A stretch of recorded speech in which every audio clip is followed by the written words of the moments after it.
You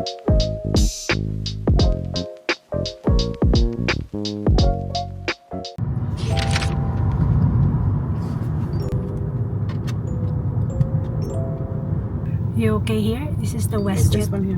Yeah.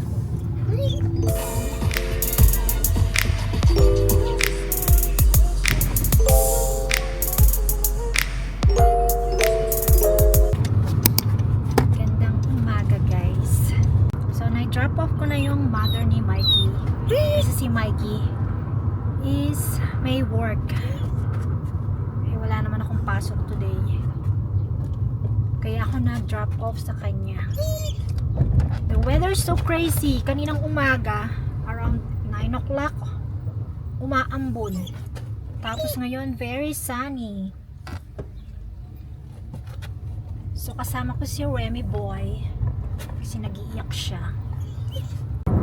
Tayo ay lalabas. Punta ako sa family doctor. Nagpa-appointment ako kaninang umaga. Tumawag ako. Sabi ko, magpapa-book ako ng appointment. Kaso wala pala yung doktor ko. So, kung sino man yung doktor na available dun sa clinic na yun. Kasi kailangan kong ipacheck yung leg ko. Kasi super kati. Nag-start to nung last year, summer, nung natatandaan ko, napunta kami sa may south of Calgary. Malapit sa Waterton. Hindi nga kami nakapunta ng Waterton eh. Last year.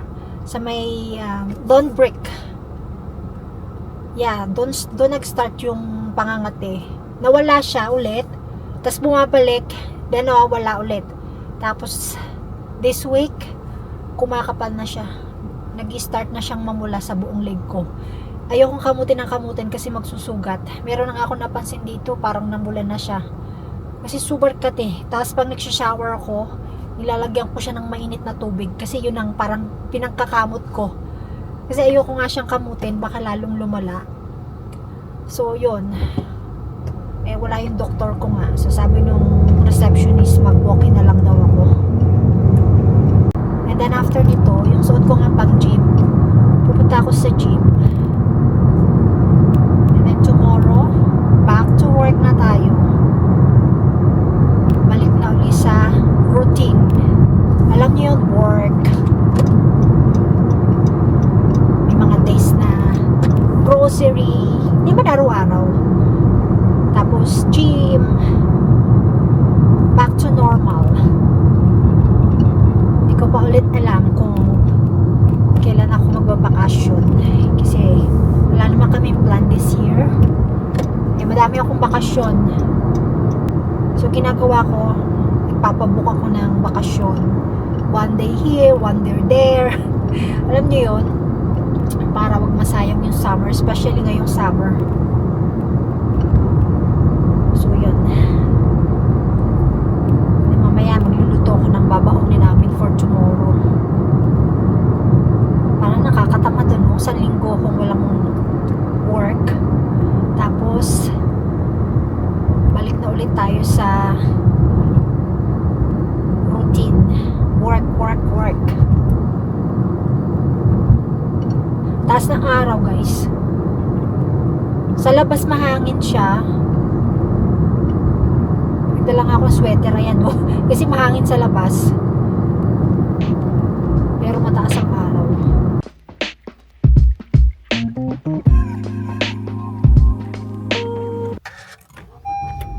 That was quick. So, didiretso na ako sa Walmart para pick upin yung prescription. So, meron siyang binigay na sample sa akin, which is makikita ko naman to sa mga grocery or sa Walmart. Ito recommended niya. Sample lang to. So, bibili ako ng mas malaki nito. So cliche, I see the sparks you throw my way. I know your name is written on everyone's mind. Your whole show is captivating me, but don't think that I can see right through that disguise. But when you got close to me, you had me falling so hard, baby, hard, baby. Yeah, now I get it. You got hands turning.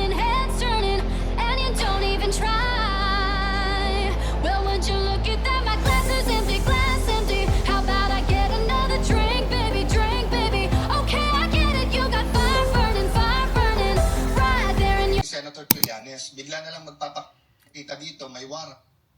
Grabe. Grabe yung nangyayari sa atin kagabi sa atin sa Pilipinas. Nangyari to sa Senado. Si Senator Bato is nakipagbakbaka, nakipag-wrestling sa mga NBI. Ano ba nangyayari sa atin? Sobrang gulo na. Puros, ewan ko, ang gulo-gulo. So yan, sa bahay na ako. And magluluto na ako ng dinner for tomorrow at saka lunch. Kasi nga tomorrow back to work. So plano ko is magluto ng arroz for lunch.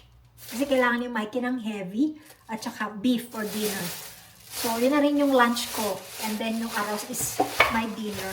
So nagtaw ako ng chicken wings at saka ng meat. Ewan ko kung pork to or beef. I think beef to. No, pork. So, gagawa akong menudo. Tapos, meron ako dito broccoli. Nalimutan ko siyang lutuin. Yung binili sa Costco last week before dumating yung nanay ni Mikey. Lulutuin ko siya para hindi masayang kasi sayang naman. Kasi sa mga panahong ganito, pawalang mag-aksay ng mga pagkain. So, magluluto na ako. Actually, hindi pa ako pwede mag-shower.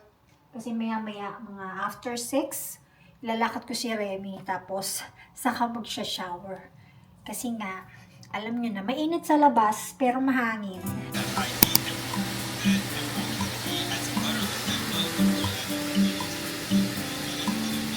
Good boy!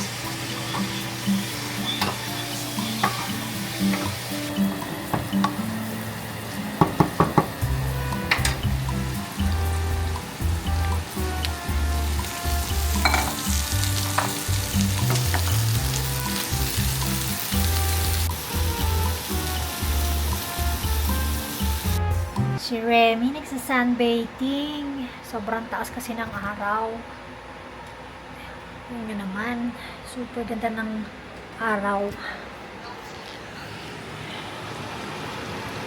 And ito yung ating arroz. So, inagay ko dyan is turmeric para healthy. Malapot na siya. Sobrang sarap. Kulang na lang green onions.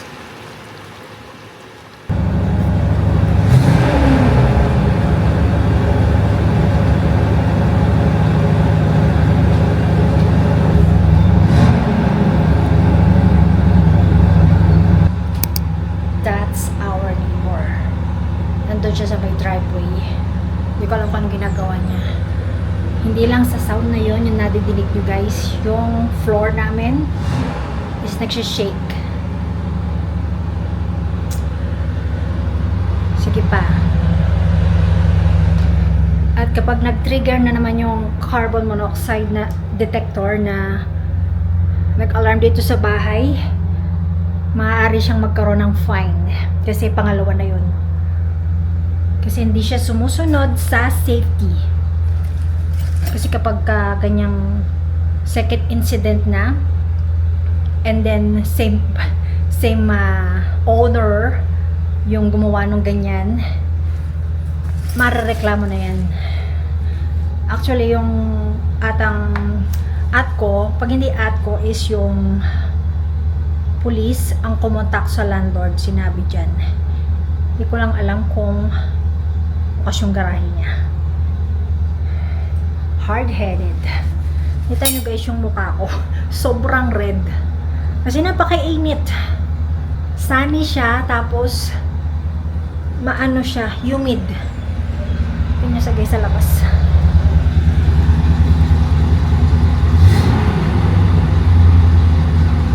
O diba? Ang lakas. Dito pa lang naamoy ko na eh. Andun siya sa may driveway. And siya nga pala guys, nag-grocery ako. So, yun. Meron ako nilutong arroz kahapon na super yummy. Tapos, yung leftover na lang yung baon namin kasi marami akong niluto na menudo. So, ayan. Ito yung mga ginarocery ko. Kasi 20% off kami. O, diba ang ingay? Pasensya na, guys. Ayun, lumayas na siya. Siguro panggabi siya kasi palagi siyang umaaris sa same time, ganitong oras, tapos babalik siya ng 5 o'clock. So, yun. Ito na, guys, yung mga pinamili ko. Nilatag ko na siya. Bumili ako ng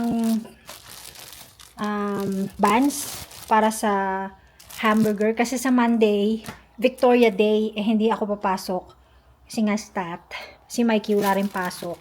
Tsaka hotdog bun. Hindi man ako makakapagluto ng burger kasi si Mikey is afternoon nga. Hindi naman kami sabay kumakain. Kaya okay pa naman to hanggang 21 pa yung expiration niya. Tapon siya pang baon-baon, dessert, bacon, eggs, tapos milk. Ito naka-sale siya, $5 something. Tapos mushroom, and then apple cider sa umaga, ininom ko yan. And then ito naka-sale siya, $2 something. Onion rings, at saka meron siyang fries. Mura na to kasi naka-sale siya. Tapos dumplings, bananas, tapos ito sweet potato and sayote para kay Remy. Minimix ko sa food niya. Tuwing dinner ko lang siya pinakakain to, ibuboiled ko siya. Ano siya, walang salt or anything. Just boiled water. Tapos itong avocado, onions, tomato, pepper, and then ito toiletries. Kasi sinamantala ko na nga kasi 20% off. Sayang din. Ito, naka-sale din siya. $8 something. Tapos itong facial wash, sabon ni Remy, and toothpaste. Tapos yung aking eyebrows, pencil. And, eto, bumili na akong malaki. Pricey siya ha, yung ganito kaliit. Pero effective naman kasi hindi ko nararamdaman yung dryness and itchiness. Dryness and itchiness. Kasi dala-dala ko yung maliit na bigay sa akin ng doktor. And pag nangangati ako, ina-apply ko siya. So, it's good. Effective siya. Tsaka yung ointment na binigay sa akin. Tapos dito tayo, ito pa. Meron ako ditong container, bumili ako ng bago. Kasi yung container na huli kong nabili is nasira na yung takip niya. Kasi nilalagay namin sa dishwasher. Nabe-break siya. So sabi ko kay Mikey, hand wash na lang yung mga cover. And yung glass na lang ilagay sa dishwasher. And then itong cottage cheese. Hindi kumakain si Mikey niyan. Ako lang kumakain yan. Tapos yogurt, noodles, pineapple, bubbly, ito pang cranberry juice, Coke. Yan. Tapos binilhan ko din si Mikey maliit na tumbler. Wala kasi siyang pangpalit. So yan guys. Ipuput away ko lang yan. And then kakain ako ng dinner. And then after siguro half an hour, ilalakad ko na si Remy para makapag-shower na ako at makapag-relax. Lulutuin ko pala yung lunch ni Mikey. Lulutuin ko yung sausage. Yun na lang yung lunch niya. Tapos yung pork na niluto ko kahapon, yun yung aming lunch.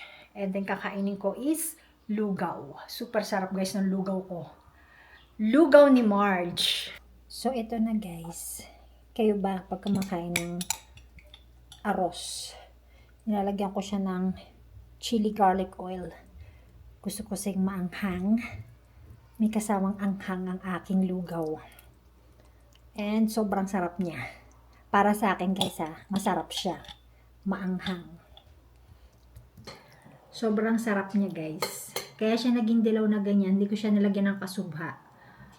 Ang nilagay ko sa kanya is turmeric. Sarap. OMG. May itlog na to. Tapos may chicken wings. And then, carbs. Ayun si Remy. Inaamoy-amoy niya yung pagkain niya. Say hello to the vlog. Say bye na muna. And see you in the next one. Thank you for watching. Don't forget to subscribe. Love you guys.